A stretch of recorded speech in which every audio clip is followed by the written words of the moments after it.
तो हरे कृष्णा सभी को। तो कैसे हो आप सब, उम्मीद करता हूँ अच्छा होंगे। तो मैं आज ऐसा ज्ञान सुनाने जा रहा हूँ जिससे सुनकर ना जाने कितने लोग महान हो गए, जिसका नाम है श्रीमद् भागवत गीता। और इसमें समस्या का समाधान और हर कामयाबी का राज बताया गया है, जिन्होंने श्री कृष्ण ने खुद अर्जुन को कुरुक्षेत्र में दिया था। और यह संस्कृत में है, इसको हिंदी में तैयार किया गया है आज का जनरेशन हिसाब से, जीत फिक्स यूट्यूब चैनल वालों ने। तो चलो शुरू करते हैं बिना किसी बात के। तो दोस्तों, एक सवाल का जवाब दीजिए। इस पृथ्वी के सबसे पहले, और इस पृथ्वी के ही नहीं बल्कि पूरे ब्रह्मांड के पास्ट, प्रेजेंट और फ्यूचर के सबसे महान मोटिवेशनल स्पीकर का नाम क्या है? जी हां, बांसुरी बजाने वाले भगवान कृष्ण, जिन्होंने आज की तारीख से ना जाने कितने ही युगों पहले महाभारत के युद्ध के मैदान में एक ऐसा ज्ञान दिया था जो आज 21वीं सदी की दुनिया पर, आज के लोगों की लाइफ स्टाइल पर भी एकदम सही बैठता है। और यह जानकर के बड़े बड़े लोग और रिसर्च करने वाले हैरान हो जाते हैं कि ऐसा कैसे हो सकता है। उस महाभारत के युद्ध के मैदान में दिए गए ज्ञान को पढ़कर Albert Einstein, Mahatma Gandhi, Swami Vivekananda, Annie Besant, Sunita Williams जैसे और ना जाने कितने लोगों ने भी अपना जीवन बदल लिया। अगर आप यह सोचेंगे कि भागवत गीता में सिर्फ यह लिखा है कि भगवान की पूजा कैसे करते हैं, तो आप गलत हैं। क्योंकि भागवत गीता सिर्फ एक किताब या धार्मिक ग्रंथ नहीं है, बल्कि इसमें वो नॉलेज है जो इस पृथ्वी पर जितने भी लोग जन्म लेकर आते हैं उनको यह सिखाता है कि इस दुनिया में सपने पूरे कैसे किए जाते हैं, पर्सनैलिटी कैसे बनाते हैं, पॉजिटिव एनर्जी कहाँ से लाते हैं, खुशी क्या होती है, कितनी भी बड़ी प्रॉब्लम का सॉल्यूशन कैसे ढूंढते हैं, डिसीजन कैसे लिया जाता है, किसी भी ब्रेकअप के सदमे से बाहर कैसे निकलते हैं, इमोशनली स्टेबल कैसे होते हैं, किसी भी बिजनेस को सक्सेसफुल कैसे बनाते हैं, मेहनत कैसे की जाती है, हम क्या हैं और कौन हैं, जिंदगी जीने का सही तरीका क्या है, मरने के बाद हमारे साथ क्या होता है, ये ब्रह्मांड कैसे बना, क्या भगवान है, और अगर है तो कहाँ है, क्या आप भी पुनर्जन्म लेंगे, ये लाइफ रियल है या एक इल्यूजन या एक सपना। दोस्तों, इस भागवत गीता के ज्ञान ने ही एक दुखी और हारे हुए, धनुष नीचे गिरा देने वाले अर्जुन को महाभारत के महान युद्ध का सर्वश्रेष्ठ योद्धा और विजेता बना दिया। अगर आप भी अपनी जिंदगी में किसी मकसद को लेकर आगे बढ़ रहे हो, तो मेरा यकीन मानो कि आप भी अपनी जिंदगी की समस्याओं के जंग के मैदान के अर्जुन हो। और इसलिए उस गीता ज्ञान को जानना आपकी चॉइस नहीं बल्कि आपका अधिकार है। इस गीता ज्ञान को समझकर आपको एक बात का जरूर एहसास होगा कि ये असली नॉलेज में पहले क्यों नहीं हासिल कर पाया। तो ऐसा क्या है आखिर भागवत गीता में, और इसका मतलब क्या है? भागवत का मतलब है भगवान और गीता का मतलब है गीत, यानी कि ऐसा गीत जो भगवान ने खुद अपने मुंह से गाया हो। भागवत गीता संस्कृत में लिखी गई है, लेकिन इसका ट्रांसलेशन आपको बहुत जगह पर हिंदी, इंग्लिश और अलग अलग भाषाओं में मिल जाएगा। वैसे तो भागवत गीता को जितना समझोगे उतना ही कम है, लेकिन फिर भी इस वीडियो में मैंने गीता के पूरे 18 अध्याय, 700 श्लोक पढ़कर उनको आज की जनरेशन के हिसाब से, स्टूडेंट के हिसाब से, बिजनेसमैन के हिसाब से, अपने करियर में, अपनी लाइफ में, अपने रिलेशनशिप में और अपनी प्रॉब्लम्स में कैसे यूज करते हैं वह बताया है। दोस्तों, मैं यहाँ पर पूरे 18 चैप्टर कवर करूँगा, और कोई भी चैप्टर शुरू करने से पहले मैं आपको यह बताऊँगा कि उसमें आप क्या सीखने वाले हो। फिर उस चैप्टर को शॉर्ट में समझाऊँगा और उसके बाद उससे सीखने वाली चीज़ों को डिटेल में समझाऊँगा। अगर आपको यह जानना है कि आखिर भगवान को खुद ज्ञान देने की ज़रूरत क्यों पड़ी, ये पांडव और कौरव कौन थे, और इस महाभारत के युद्ध की शुरुआत कैसे हुई, तो आप मुझे नीचे कमेंट्स में बता सकते हैं। मैं उसका भी वीडियो आपको अलग से दे दूंगा।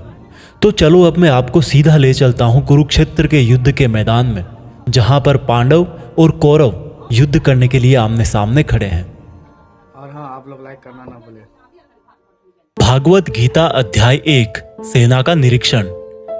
दोस्तों, गीता के पहले अध्याय से आपको यह सीखने को मिलेगा कि ऐसी कौन सी सबसे पहली चीज है जो आपको लाइफ में आगे बढ़ने से रोकती है। भले ही आप में बहुत नॉलेज हो, आप में बहुत काबिलियत हो, लेकिन उस एक चीज की वजह से आप सही डिसीजन नहीं ले पाते और अपना काम नहीं कर पाते हैं। इसके साथ साथ सपने से हकीकत में इंसान कैसे बदल जाता है वह भी हम जानेंगे। कौरवों में दुर्योधन बहुत खुश हो रहा था। उसके पास बहुत बड़ी सेना थी। भीष्म पितामह थे, गुरु द्रोणाचार्य और गुरु कृपाचार्य जैसे बड़े बड़े योद्धा थे। पांडवों की सेना में अर्जुन, भीम सहित 5 पांडव, भगवान कृष्ण, अभिमन्यु, द्रौपदी के 5 पुत्र आदि थे। अब यह युद्ध पूरी तरह से पारिवारिक युद्ध ही था। पांडवों और कौरवों के लिए गुरु द्रोणाचार्य और कृपाचार्य दोनों एक ही थे। दादा भीष्म भी एक ही थे। साथ ही साथ पांडव और कौरव दोनों खुद भी चचेरे भाई थे, लेकिन हर कोई जीतने के इरादे से आ रखा था। रणभूमि में जब जोर से युद्ध की घोषणा के लिए शंखनाद हुआ तो अर्जुन ने अपने सारथी भगवान कृष्ण से कहा कि हे कृष्ण, मेरे रथ को दोनों सेनाओं के बीच में एक बार ले जाकर के खड़ा कर दो, ताकि मैं ये देख सकूं कि मुझे किनको मारना है। ऐसा सुनकर भगवान कृष्ण ने अर्जुन के रथ को कौरवों की सेना के सामने वहां पर ले जाकर के खड़ा कर दिया, जहां पर कौरवों की सेना में अर्जुन के दादा भीष्म पितामह और गुरु द्रोणाचार्य खड़े थे। और गुरु द्रोणाचार्य ने ही अर्जुन को तीर चलाना भी सिखाया था। अर्जुन ने युद्ध के मैदान में जिधर भी देखा वहां दोनों तरफ ही सिर्फ परिवार वाले नजर आ रहे थे। ये देखकर अर्जुन बहुत दुखी हो गए और कृष्ण से बोले, यहाँ तो हर कोई मेरा सगा संबंधी ही है, मैं अपने ही लोगों को युद्ध में नहीं मार सकता। मुझे इस राज्य के लिए तो क्या, अगर कोई तीनों लोक भी दे तो भी मैं ऐसा युद्ध नहीं करूंगा जिसमें मुझे अपनों को ही मारना पड़े। इस तरह से अर्जुन पूरे दुखी होकर और खुद को कोसते हुए अपने धनुष को छोड़कर रथ में वापस जाकर बैठ गए। दोस्तों, गीता के इस फर्स्ट चैप्टर से हमें यह सीखने को मिलता है कि वास्तविकता सोच से अलग होती है। हमें नहीं पता होता है कि जब हम कोई काम करने का इरादा लेकर जा रहे होते हैं तो वहां पर क्या हो सकता है। जब हम किसी बुरी चीज का सामना करते हैं तो हम संयम खो बैठते हैं और घबरा जाते हैं, और घबरा जाने के बाद हम हमारा ही असली रूप भूल जाते हैं। भले ही अर्जुन युद्ध कला में मास्टर थे और भले ही वो युद्ध करने के लिए मैदान में धनुष उठाकर चले आए, लेकिन युद्ध सिर्फ हथियारों के चलाना जानने से नहीं होता। उसके लिए इरादे भी चाहिए होते हैं, इमोशनल स्टेबिलिटी चाहिए होती है। मैदान में आकर अर्जुन को अपनी ड्यूटी से ज़्यादा फैमिली और गुरुओं से मोह हो गया और उससे फिर वो दुखी हो गए। वो युद्ध करने का डिसीजन नहीं ले पाए। इससे यह भी सीखने को मिलता है कि जिंदगी में हमें हमारा कर्म करने से सबसे पहले रोकने वाला कोई होता है तो वो है हमारा मोह, यानी कि अटैचमेंट। आप सुबह जल्दी उठ सकते हो, लेकिन आपको नींद और आलस्य का मोह होता है। अर्जुन एक क्षत्रिय थे और युद्ध करना ही उनका काम था, और वो युद्ध करने में बहुत अच्छी तरह से ट्रेंड भी थे, लेकिन वो अटैचमेंट में आकर अपना कर्म भूल गए। इसलिए अगर लाइफ में आपको चुनौतियों से लड़ना है तो आपको अपने अटैचमेंट को सेक्रीफाइस करना आना चाहिए। दोस्तों, इसको आप इस तरह से भी समझ सकते हो। मान लो आप किसी से बहुत प्रेम करते हो, लेकिन वह मनुष्य आपकी प्रेम की कदर नहीं करता। ऐसे में आपको उसका प्रेम पाने का मोह नहीं होना चाहिए, क्योंकि अटैचमेंट किसी भी तरह का हो, जब तक वो है आप अपनी लाइफ के अर्जुन नहीं बन पाओगे। भागवत गीता अध्याय 2, गीता का सार। दोस्तों, गीता के दूसरे अध्याय से हमें इमोशनल स्टेबिलिटी, आत्मा, मृत्यु, पुनर्जन्म, डिसीजन मेकिंग के बारे में सीखने को मिलता है, और गुस्से का सबसे बड़ा रीजन और उसका सॉल्यूशन क्या है, कैसे आप किसी भी कंडीशन में खुश रह सकते हो, और मेहनत कैसे करते हैं, यह भी आपको सीखने को मिलेगा। जब अर्जुन ने युद्ध करने से मना कर दिया तब सारथी श्री कृष्ण ने अर्जुन से कहा कि अर्जुन, ये तुम्हें अचानक से क्या हो गया? जिस तरह की कमजोर बातें तुम बोल रहे हो वो तुम जैसे महान योद्धा के मुंह से बिल्कुल अच्छी नहीं लगती।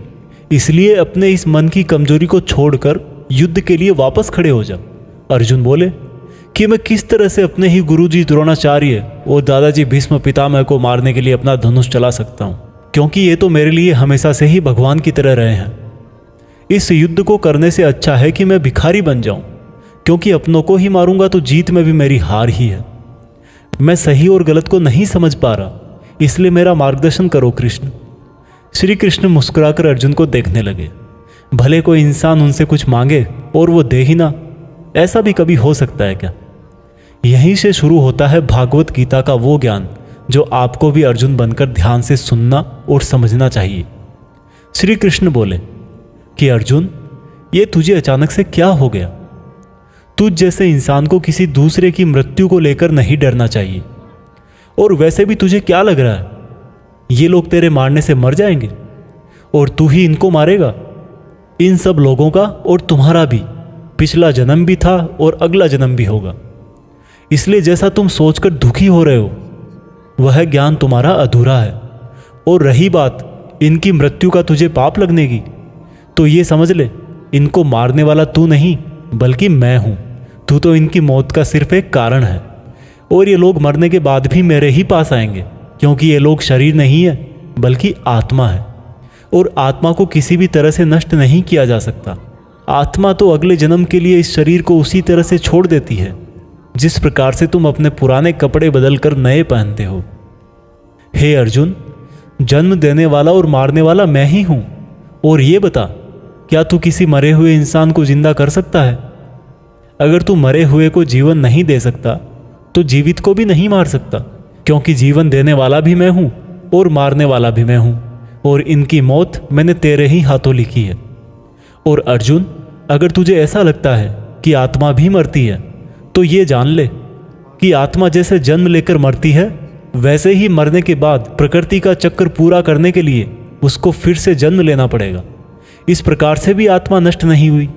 और जब प्रकृति ऐसे ही चलती है तो भला तू इसका जिम्मेदार कैसे हुआ? अर्जुन, जिस क्षत्रिय को जीवन में युद्ध करने का अवसर प्राप्त होता है, वो ना केवल भाग्यशाली है बल्कि उसका तो धर्म और कर्म ही युद्ध करना है। और अगर तूने ये युद्ध नहीं किया तो इसका मतलब यह होगा कि तूने अपना धर्म और कर्म अच्छी तरह से नहीं निभाया, और इसलिए तेरे नाम के साथ कलंक जुड़ जाएगा। और तेरे जैसे अर्जुन के लिए तो कलंक उसकी मौत से भी बड़ा है। जो लोग तुझे बहुत सम्मान दिया करते थे, वही लोग तेरी बहुत बुराइयां करेंगे, तेरी वीरता पर सवाल उठाएंगे।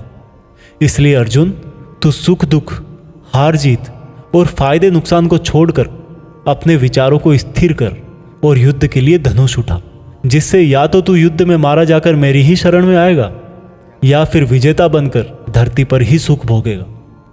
हे अर्जुन, तुमने आज तक जितना भी सीखा है वो मेरे इस ज्ञान के आगे बहुत छोटा है। तुम काम करने के पहले ही उसके परिणाम के बारे में सोच लेते हो, जबकि तुम्हें यह जान लेना चाहिए कि फल देने वाला मैं हूं और कर्म करने वाले हो तुम। तुम अपना काम करो, मैं अवश्य अपना काम करूंगा। इस बात पर अर्जुन ने श्री कृष्ण से सवाल किया कि आपने मुझे अपने विचारों को स्थिर, यानी कि अपने इमोशंस और थॉट को कंट्रोल करने को कहा है, तो यह मैं कैसे करूं? इस पर श्री कृष्ण बोले कि जो व्यक्ति अपने मन की सभी इच्छाओं और अपने सभी कर्मों के फल के बारे में सोचना बंद कर देता है, वही स्थिर बुद्धि कहलाता है। ऐसे व्यक्ति को ना तो खुद के साथ बुरा होने से दुख होता है और ना ही किसी अच्छे काम में खुशी होती है। जिसके मन से हर प्रकार का डर, भावना और क्रोध नष्ट हो गए हैं, जो शुभ अशुभ के चक्कर से बाहर निकल गया है, जो इस प्रकार से अपनी इच्छाओं को वश में कर लेता है जैसे कोई कछुआ खुद को खुद में ही समेट लेता है, उस मनुष्य की बुद्धि स्थिर हो जाती है। क्योंकि अपनी इच्छाओं के बारे में सोचते रहने से हमें वो इच्छाएं अच्छी लगने लगती है। इच्छाएं अच्छी लगने लगती है तो फिर उन इच्छाओं को पूरा करने का मन करता है। जब उन इच्छाओं को पूरा करने में कोई रुकावट आती है तो फिर हमें गुस्सा आता है, और गुस्सा आने से इंसान पागल हो जाता है, और फिर वो अपना कर्म और धर्म भूलकर खुद ही अपनी स्थिति से नीचे गिर जाता है। परंतु अगर कोई अपनी इच्छाओं को वश में करके उनका गुलाम नहीं होता तो उसका अंतर्मन शुद्ध रहता है और उसके दुख का अंत हो जाता है। और जब उसके सब दुख ही समाप्त हो जाते हैं तो उसकी बुद्धि स्थिर हो जाती है। परंतु जिसकी इच्छाएं और कामनाएं उसके मन से नहीं जाती है, वो मनुष्य कभी शांति नहीं पाता, और जब शांति ही नहीं पाएगा तो वो खुश कैसे रहेगा भला? उसकी हालत तो उस नाव की तरह होती है जिसको उसकी इच्छाओं की हवा किसी भी दिशा में बहा करके ले जा सकती है। स्थिर बुद्धि वाला प्राणी तो उस समुद्र की तरह है जिसमें चाहे कितनी ही नदियां आके मिले फिर भी उसको कोई फर्क नहीं पड़ता। और इसी तरह का स्थिर बुद्धि वाला प्राणी मृत्यु के बाद मेरी ही शरण में आता है। दोस्तों, अब आते हैं इस चैप्टर के मीनिंग पर।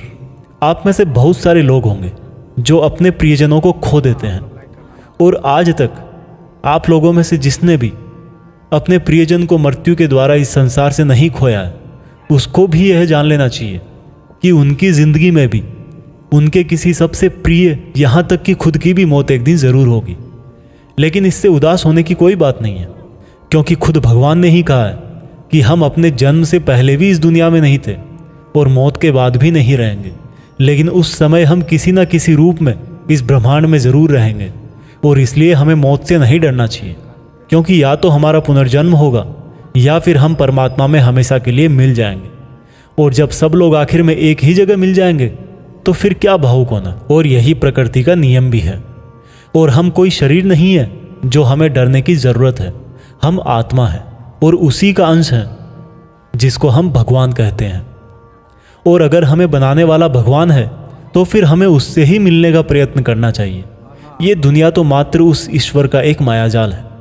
अब दोस्तों, अर्जुन डिसीजन नहीं ले पा रहे थे। जब भी हम कोई डिसीजन लेते हैं तो एक तरफ हमारा अटैचमेंट होता है और दूसरी तरफ वो होता है जो हमें करना चाहिए।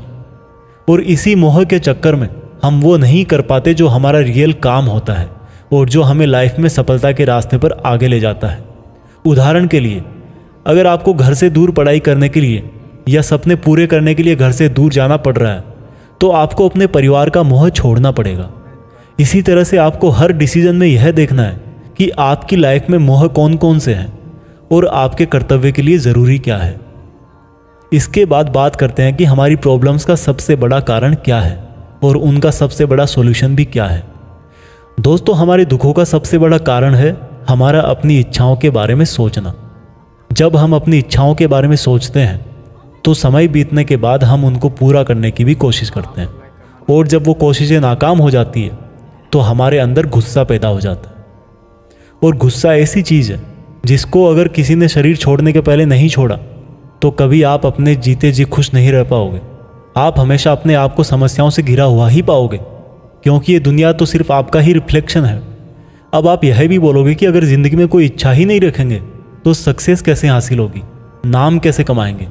तो दोस्तों, इसके बारे में भगवान कृष्ण ने कहा है कि सबसे पहले आप अपने कर्म को पहचानिए, यानी कि आपके लिए ऐसा क्या करना ज़रूरी है जो आपको अपना लक्ष्य प्राप्त करवाएगा। और उसके बाद सफल होने की उम्मीद या असफल होने का डर मन में पैदा किए बिना अपने काम को ऐसे करें जैसे वो काम आप नहीं बल्कि खुद भगवान कर रहे हैं। और इस तरह से आपकी हिम्मत कभी नहीं टूटेगी, क्योंकि आपको यह लगेगा कि ये काम मैं नहीं बल्कि मेहनत भगवान कर रहे हैं। और इस तरह से आपकी हिम्मत कभी नहीं टूटेगी, क्योंकि आपको यह लगेगा ही नहीं कि आप मेहनत कर रहे हो। भागवत गीता अध्याय 3 कर्म योग। दोस्तों, अब गीता के 3rd चैप्टर में हम जानेंगे कि ऐसी कौन सी 2 चीज़ें हैं जो आपको इस दुनिया में कुछ भी हासिल करके दे सकती है। इसमें यह भी जानेंगे कि हम क्या हैं और हमारे अपने मन को अपने काबू में करके अपनी सभी गंदी आदतें कैसे छोड़ें और अपनी मनचाही मंजिल कैसे प्राप्त करें। अर्जुन बोले, हे कृष्ण, आपकी बातें सुन के ऐसा लग रहा है कि जैसे ज्ञान कर्म से ज़्यादा सही है, लेकिन आप तो मुझे सन्यासी बनने की जगह युद्ध करने के लिए बोल रहे हो। तो आप ये बताइए कि मैं ज्ञान का रास्ता अपनाकर सन्यासी बनूं या कर्म का रास्ता अपनाकर युद्ध लड़ूं। सुनकर कृष्ण बोले, इस संसार में मैंने खुद ने ही 2 तरह के योग बनाए हैं। योग मतलब ऐसा रास्ता जिससे हम अपना जीवन सफल बनाते हैं। उनमें से एक है ज्ञान योग और दूसरा है कर्म योग। और अर्जुन, तुम एक मनुष्य हो, तुम चाह करके भी अपने शरीर के कर्मों को पूरी तरह से नहीं छोड़ सकते। उदाहरण के लिए, तुम्हें हर पल सांस तो लेना ही पड़ेगा। अगर पेट है तो खाना तो पड़ेगा ही। और अगर तुम इन सब को किसी भी शक्ति से रोकना भी चाहोगे तो क्या निश्चित है कि तुम अपनी इच्छाओं के बारे में नहीं सोचोगे। कहने का मतलब है, तुमसे जाने अनजाने में कर्म तो हो ही जाएगा, क्योंकि तुम मनुष्य हो। और तुम तो वैसे क्षत्रिय हो तो तुम अपने धर्म से भी बंधे हो। इसलिए तुम्हारे लिए संन्यास के रास्ते की जगह कर्म का रास्ता ज़्यादा सही है। मतलब ज्ञान योग या सांख्य योग की जगह कर्म योग ज़्यादा सही है। इसलिए तुम यह सोचकर कि यह काम तुम नहीं कर रहे हो बल्कि प्रकृति का गुलाम होकर तुम्हारा शरीर कर रहा है, फल की इच्छा किए बिना अपना कर्म योग करो। क्योंकि अगर तुम अपने आप को खुद के कर्म का कर्ता यानी करने वाला नहीं मानोगे तो मैं तुम्हारा कर्ता बनूंगा। और जब मैं तुम्हारा कर्ता बनूंगा तो तुम्हें बिना मांगे ही वो सब सुविधाएं, सुख और राज्य दे दूंगा जिसकी तुम्हें ज़रूरत होगी। बिना मेहनत किए ही सुख सुविधाओं और राज्य का भोग किया तो तुम एक चोर कहलाओगे और तुम कभी परमात्मा यानी कि मुझसे नहीं मिल पाओगे। जिस तरह से महान लोग खाने के लिए नहीं बल्कि जीने के लिए खाते हैं, उसी तरह से तुम भी परिणाम के लिए नहीं बल्कि कल्याण के लिए युद्ध करो। हे अर्जुन, तुम मनुष्यों में सबसे बड़े हो, इसलिए जैसा तुम करोगे ठीक वैसा ही तुम्हारी संतान या आने वाली दुनिया करेगी। अर्जुन, अब तू मुझको ही देख ले, मैं तो भगवान हूं, मुझे भला किसी काम को करने की जरूरत क्या है? पर मैं इसलिए अपना कर्म करता हूं क्योंकि मनुष्य की आत्मा मेरा ही छोटा सा अंश है, और जैसा मैं करूंगा वैसा ही फिर मनुष्य करेगा, और इस तरह से तो पूरी सृष्टि ही नष्ट हो जाएगी। कोई अगर तुम्हारा साथ भी ना दे या तुम्हारी आलोचना भी करे तो तुम उनको बिना कुछ कहे सिर्फ अपना कर्म करते जाओ, और ऐसा करने पर वह मनुष्य भी कुछ समय बाद तुम्हारे जैसा ही करने लग जाएगा। जो व्यक्ति यह सोचता है कि वह कर्म खुद करता है, उससे बड़ा मूर्ख और दुखी इस दुनिया में और कोई नहीं है, और ज्ञानी लोगों के द्वारा ऐसे मूर्खों को कभी नहीं छेड़ा जाना चाहिए। इसलिए अर्जुन, तू भी अपने आप को इस कर्म के बंधन में ना बांधकर बिना किसी आशा के, दया के और पछतावे के अपना युद्ध कर। अर्जुन, खुद का धर्म और कर्म दूसरों के धर्म और कर्म से ज़्यादा अच्छा समझा जाना चाहिए। भले ही हमारे खुद के धर्म में और कर्म के पालन करने में कोई कमी रह जाए। अर्जुन ने फिर सवाल किया कि अगर मनुष्य उसी परमात्मा का अंश है तो उससे गलतियां क्यों हो जाती है और वो बुरे काम क्यों करता है?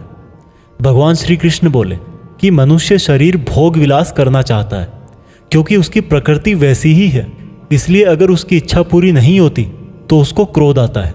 और जिस तरह धुएं की वजह से आग दिखाई नहीं देती, उसी तरह से काम और क्रोध की वजह से मनुष्यों को अपना धर्म, कर्म और परमात्मा दिखाई नहीं देते, और इसी वजह से क्रोध और कामनाओं में आकर मनुष्य अपनी इंद्रियों और मन पर नियंत्रण खो देता है और ना चाहते हुए भी बुरे काम और गलतियां कर बैठता है।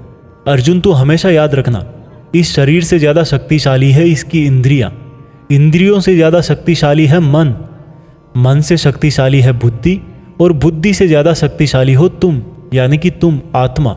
इसलिए अर्जुन, तू अपनी आत्मा से अपनी बुद्धि को वश में कर। बुद्धि मन को वश में करेगी, मन इंद्रियों को वश में करेगा, और इंद्रियां शरीर को, यानी कि तुम्हारे बुरे कर्मों को। दोस्तों, अब श्री कृष्ण की कही गई बातों को हम आज की लाइफ के हिसाब से समझते हैं। देखो, इस दुनिया में रिजल्ट दो ही चीज़ों से आते हैं, ज्ञान और कर्म, मीन्स नॉलेज और एक्शन, लेकिन दोनों अलग अलग हैं। आज की दुनिया में हम दोनों चीज़ों को आपस में रिलेट करके देखेंगे। हमारे लिए नॉलेज भी उतना ही ज़रूरी है जितना एक्शन।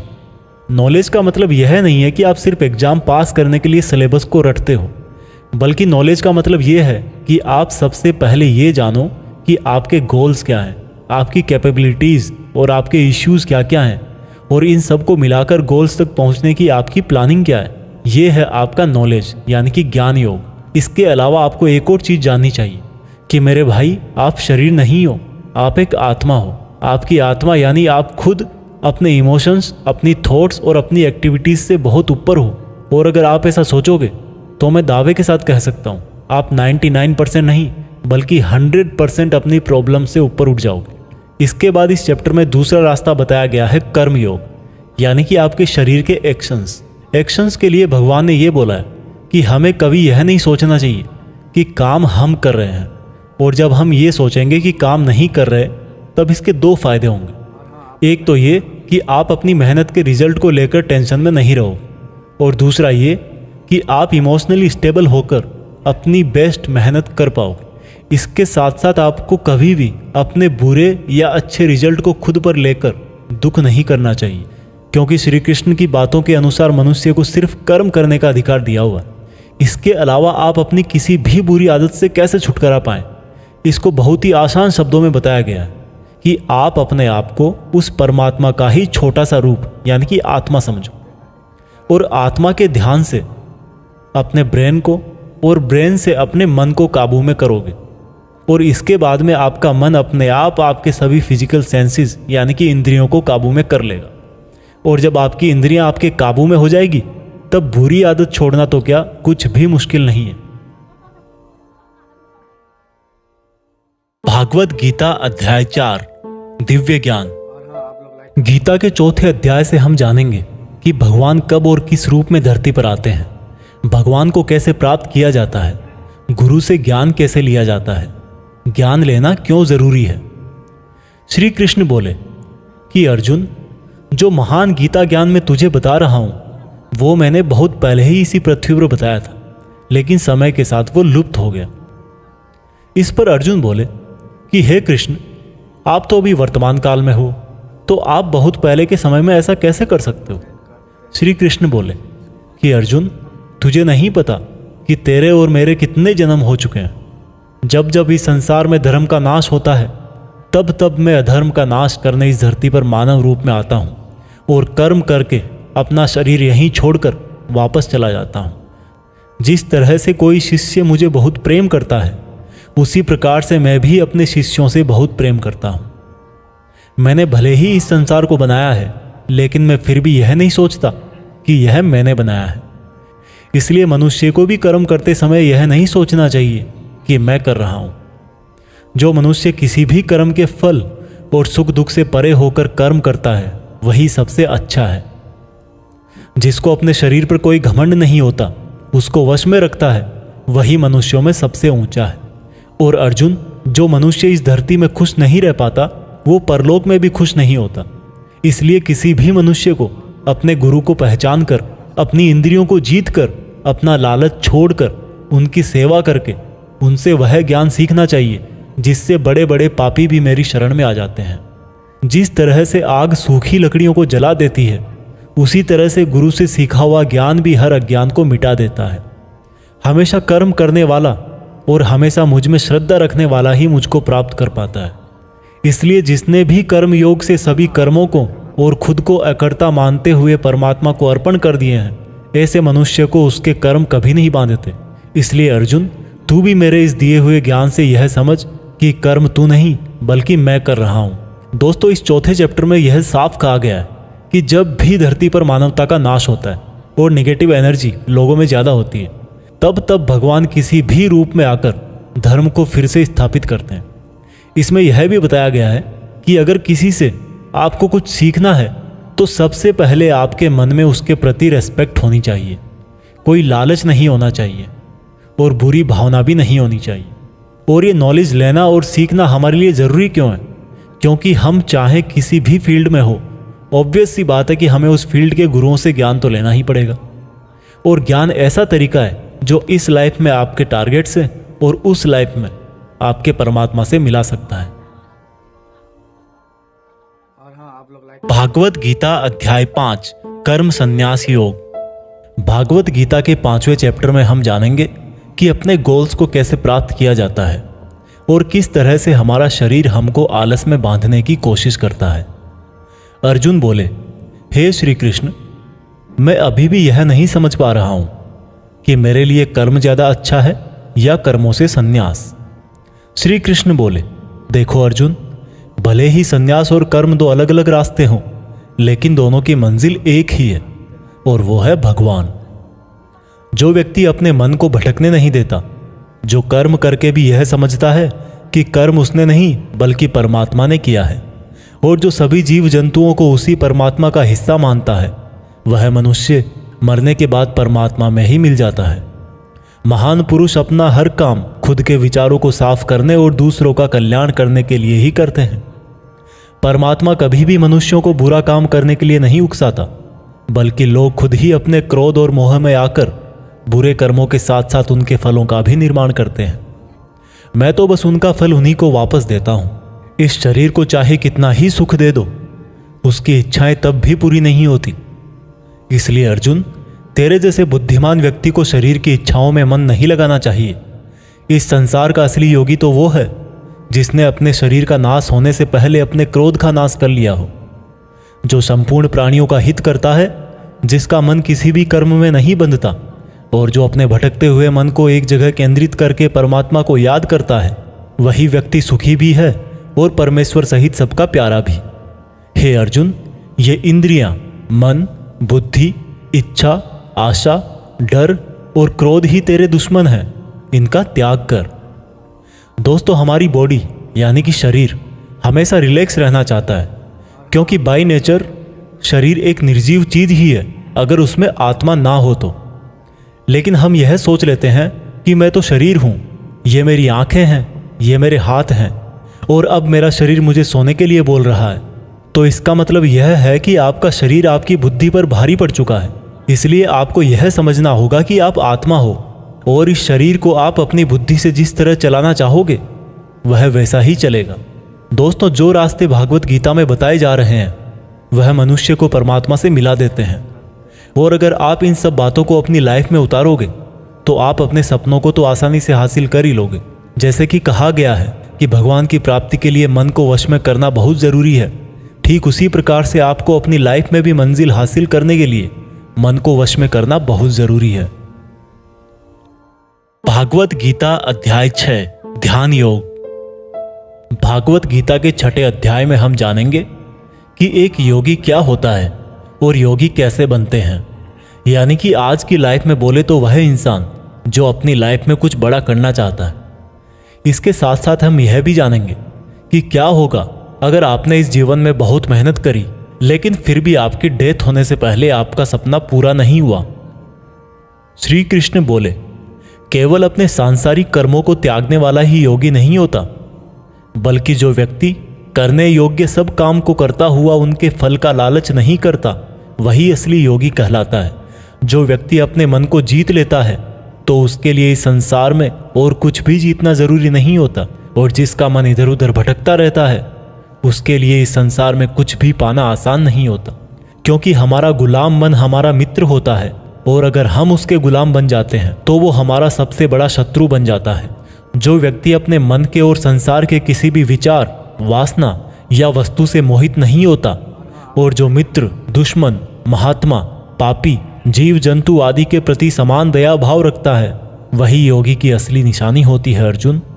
और जब इस तरह का योगी भाव आने लगे तो बिना किसी आशा के, बिना किसी भय के अपने मन को मित्र बनाकर मेरा ध्यान करना चाहिए। ऐसा योगी नींद और भोजन भी उतना ही करता है जितना आवश्यक हो। ऐसा योगी उसी तरह से अपने वचन पर स्थिर रहता है जैसे पूरी तरह रुकी हुई हवा में दीपक की लौ होती है। जब जब भी उसका मन भटके तब तब उसको उस इच्छा को वश में करके फिर से मन को केंद्रित करना चाहिए। और जब योगी इस संपूर्ण ध्यान की अवस्था में आ जाता है तो बड़े से बड़ा दुख भी उसको उसके स्थान से नीचे नहीं गिरा सकता। अर्जुन ने कहा, मगर हे कृष्ण, यह मन बहुत ही चंचल और हठीला है। इसको एक जगह पर रोकना हवा को एक जगह पर रोकने की तरह बहुत मुश्किल है। श्री कृष्ण बोले, हाँ, यह सत्य है कि मन को वश में करना बहुत कठिन है, लेकिन यह भी जान लो कि बार बार योगाभ्यास और आत्मविश्वास से असंभव को संभव बनाया जा सकता है।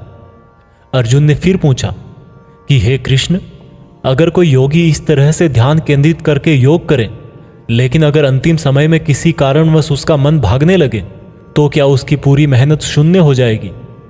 श्री कृष्ण बोले, नहीं अर्जुन, निरंतर परमात्मा की तरफ बढ़ना हर आत्मा का अधिकार है। अगर किसी कारणवश वह योगी आत्मा योग की राह से विचलित भी हो जाती है तो भी उसको योग भ्रष्ट पुण्य पुरुषों के लोक में कई वर्ष सुख और आनंद मिल जाता है, और वहां पर वह ध्यान भ्रष्ट योगी भी सुख में समय बिताकर फिर से किसी पुण्यात्मा के परिवार में जन्म ले लेता है।